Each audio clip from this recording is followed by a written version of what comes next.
السلام علیکم ورحمۃ اللہ وبرکاتہ۔ آج ہم بات کریں گے کہ گناہوں سے کیسے بچیں اور ہم اپنی زندگی کو کیسے بہتر بنا سکتے ہیں۔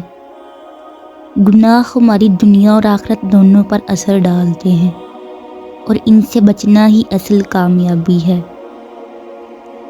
گناہوں سے بچنے کا سب سے بڑا ذریعہ اللہ کا خوف ہے۔ جب انسان کے دل میں یہ احساس ہوتا ہے کہ اللہ اسے ہر وقت دیکھ رہا ہے تو وہ گناہ سے رک جاتا ہے۔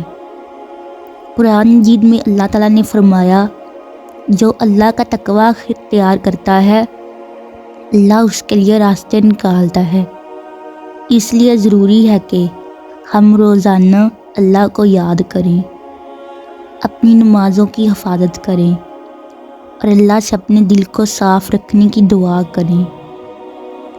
ہم انسان ہیں اور ہم سے غلطیاں ہو سکتی ہیں، لیکن اللہ نے ہمیں تو توبہ کا دروازہ دیا ہے۔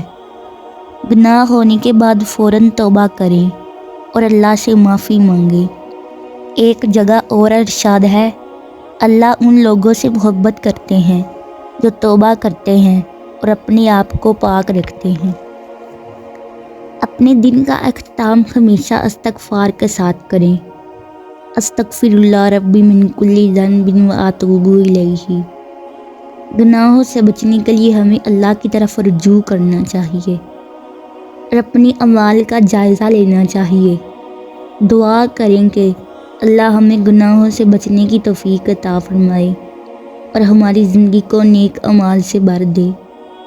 اگر آپ کو یہ ویڈیو پسند آئی تو ہمارے چینل کو سبسکرائب کریں اور اسے دوسروں کے ساتھ شیئر کریں۔ جزاک اللہ۔